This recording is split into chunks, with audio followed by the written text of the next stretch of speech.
An obscure fire spell on an ancient scroll. How could I resist? The scroll contained a hidden map to Zendikar, and when I followed it, there was a fight waiting for me. Jace was right. It was a setup.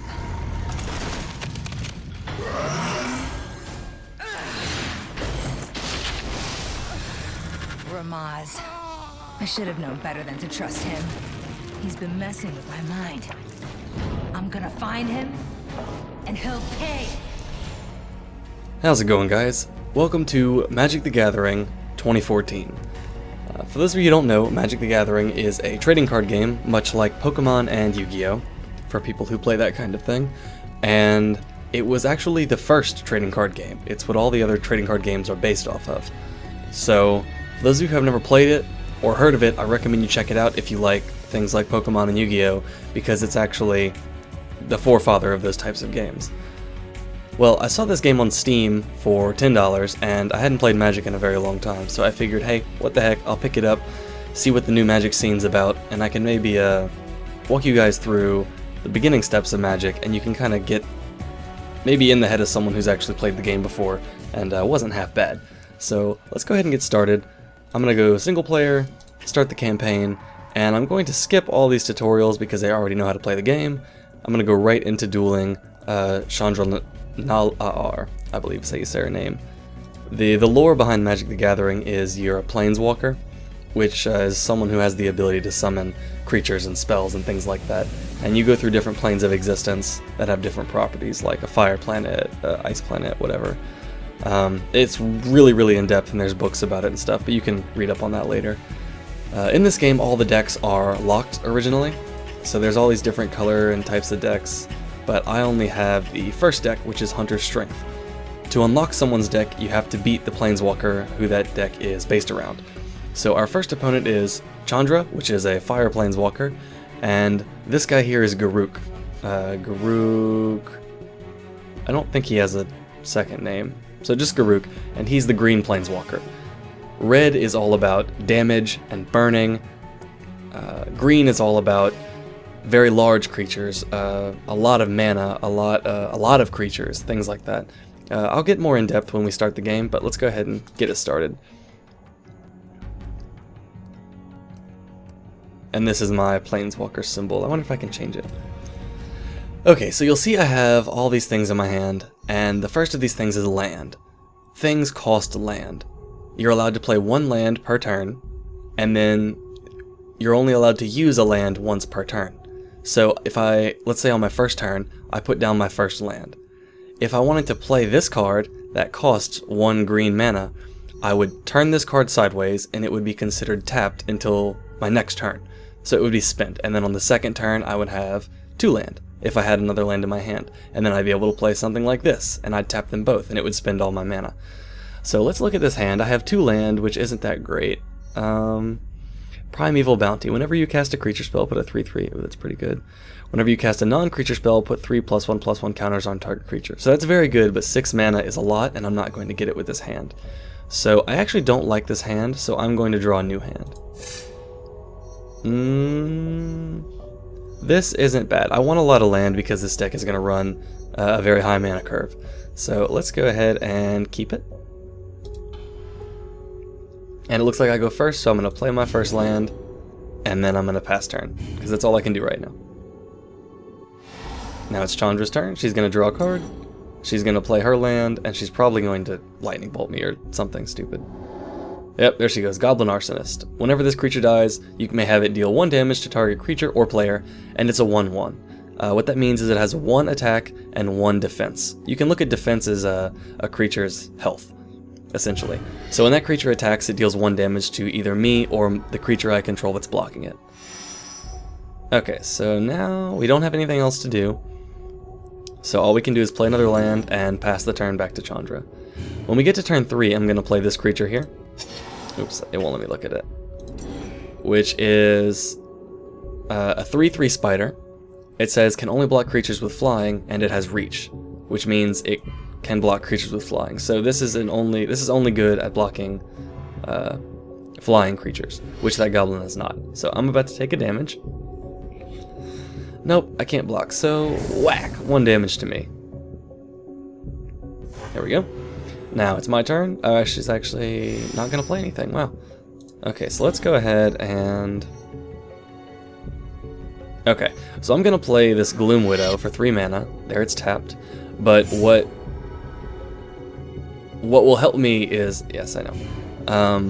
This card here that's Prey Upon, it's 1 green, and it says target creature you control fights target creature you don't control.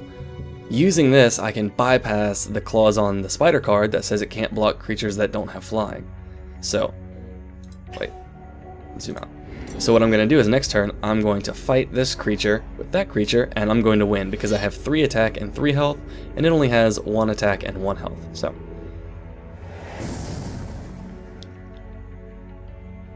1 more damage to me, and she'll probably play something. Yep, she's going to play Regathon Firecat. It's just a 4/1.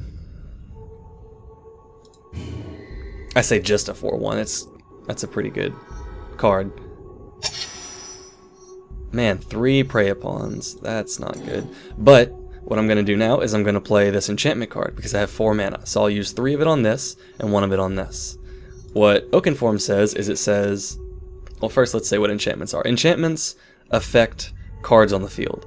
So an enchantment aura enchants a creature. And it says the enchanted creature gets +3/+3, which is +3 attack and +3 defense. So I'm going to play this card, attach it to my spider. So it's a 6/6 now, which is big. And then I'm going to spend that 1 last mana I have to Prey Upon. And I'm going to make my spider fight that 4/1. And since I now have increased defense and attack, my spider won't die, and I can pass the turn. Actually, I'll go ahead and attack for 6. And for defense, all creatures regain all their health at the end of every turn. So this, oh wait, yeah, go, attack. So for the rest of the turn, this creature will only have 2 health instead of 6 because it took 4 damage earlier from fighting that creature. That's important because later in the turn, let's say she had lands that were untapped, she could cast a spell and kill it on my turn. But now that my turn is over and it's her turn, it has all its health again. So this is Chandra's Phoenix. It's 2 red and a colorless. Colorless can be paid with any color mana. So if I had a blue here, I could do like 2 red and a blue or whatever. And this says it has flying and haste. Haste means it can attack the same turn it's played, where most creatures can't. And it says whenever an opponent is dealt damage by a red instant or sorcery, instants being spells that you can play at any time, sorceries being spells that you can only play on your turn, anytime I'm dealt damage by a red instant or sorcery, or by a red planeswalker she controls, she gets to take that card from her graveyard and put it back in her hand. So this card is very hard to get rid of, and we'll be seeing a lot of it. So now it's kind of a race. But I can easily block that and kill it, because my spider has reach. So she's gonna attack me for 3 damage. No. Okay. Okay, so I have to wait out this timer. I know. I take 2 damage, and I'm probably gonna take 1 damage, unless she's not attacking, which would be odd.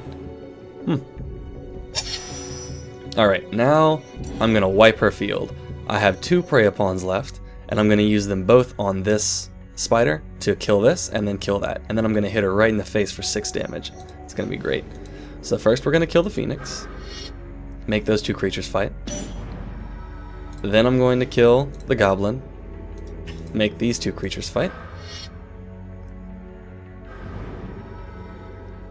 Then I'm going to play my land for turn. Oh, I take 1 damage because I killed that creature. I'm going to attack. She's going to take 6 damage, and then I'll move to my next phase, where I can't remember if I played a land. I played a land last turn because I just got 4 land. I'll refer to land from now on as mana, because that's lands give you mana. Each one of these gives you 1 red mana, each one of these gives you 1 green mana. Pillar of Flame deals 2 damage to target creature or player. If a creature dealt damage this way would die, Instead, you exile it, which means it doesn't go to the graveyard, it's actually removed from the game. So you can't interact with it at all. And she's going to do that to me so she can get her Phoenix back, and then she's going to cast it again. I'd bet money on it. So boom. And then the Phoenix come back from the graveyard, and she's going to cast it again and hit me square in the face. But I don't think she'll be able to kill me. I think I'm... Oh, she didn't attack. She needs to block. If she doesn't block, she's gonna die soon. So let's go ahead and attack. She has to block. There we go. The Phoenix dies. She has 3 cards in her hand, so I'm wondering how many of those are direct damage spells. Because red decks will either kill you with small, fast creatures, like this, 2/1, or they'll kill you with spells. Like what you saw earlier, 1 red mana for 2 damage. Red is very efficient at dealing damage with mana. They have very good conversion rates. Lightning Bolt is the best damage dealing spell in the game, and it costs 1 red mana for 3 damage, which is a lot. Let's go ahead and play a troll. Now, this card has Regenerate. And what Regenerate means is anytime this creature would take damage that would kill it, or be destroyed, it instead gets all the damage taken off of it, and gets put back into play tapped. So, for 1 green, he can prevent himself from dying, which is good. I have a lot of mana, so he would be really hard to kill. So let's... What do I want to do? We're just going to go ahead and attack. We're going to move to our combat phase. And we're going to attack with the spider again. And she has to block. Yep, there we go. And that dies. And now she's on the defensive, which is not a good spot for a red deck to be. Because once a red deck runs out of cards in its hand, it loses a lot of steam. The later the game goes on, the stronger I'm going to get, and the weaker she's going to get. Most red decks want you dead by turn 6 or 7. Ideally. Alright, Fire Elemental. 5 mana for a 5/4. That's not scary at all. I can block big things with this guy all day. And he'll never die because I have mana to regenerate him. Now I got a new spider. It's 5 mana. 5 mana for a 4/4 that has reach, which means it can block creatures with flying. And it has vigilance. What vigilance means is it can attack and then still block the next turn. You don't have to tap it to attack. I don't know if I'd said that, but if you noticed, my spider stayed tapped for the rest of the turn after I had attacked. That means it can't block. Vigilance gets around that, so this spider is good. There we go. We're going to move to our combat phase, and I'm going to attack with just the spider so I can block that with this guy. Is she gonna block? Yeah, she's gonna block. Okay, that's good. That's what I want to happen. Now Chandra only has 2 cards left in her hand, and she might do something to kill my spider. Nope, nothing to do. So let's see what she's got. She has 7 land now. Lava Axe. 5 mana for 5 damage. Bam. Nothing I can do about that. There comes the Phoenix.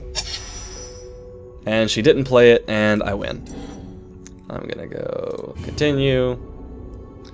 And I'm going to swing for exactly this much. I'm gonna keep something on the defensive, just in case. You never know. You never want to fully commit unless you're sure there's nothing. If all her mana was tapped, I would know there was literally nothing she could do, and I would attack with everything. But I'm just going to attack with these 2 because I know it's enough, and if it's not and she has something, I still have something to block with. That would keep me from dying. But it looks like the damage went through, so she's dead. And I win. Man, I look cool. AaronDMorgan wins! Yeah! So we're going to go next, and I unlocked Master of the Wild Hunt. Huh, I unlocked a card and a deck. You can actually change out the cards in your deck. So as you beat Planeswalkers and you unlock these new cards, you can change the decks that you like. So this guy is 2 green and 2 colorless, which is 2 green mana and then 2 of any other color mana, for a 3/3. He says at the beginning of your upkeep, which is before you draw your card, you put a 2/2 green wolf into play, which is good. Every turn you get a free 2/2 creature. His other effect says, tap him, that's what the little arrow means, tap him, tap all untapped wolf creatures you control. Each wolf tapped this way deals damage equal to its power to target creature.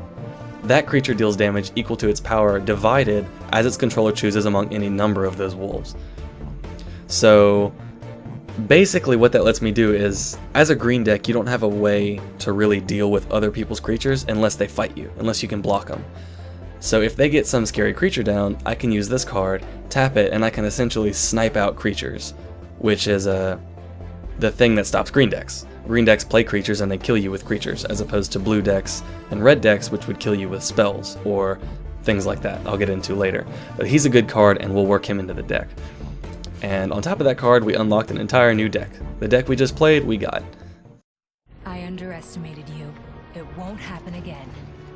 I could use some help tracking a traitorous planeswalker named Ramaz. Here's a few clues. The hives on Chandalar. A death mage on Ravnica. A dragon mage of Torrent. A pendant from Innistrad. An elf shaman of Zendikar. So how about some adventure? That's the first game of Magic the Gathering 2014. Thank you for watching. As always, I'm Aaron, and I'll see you next time.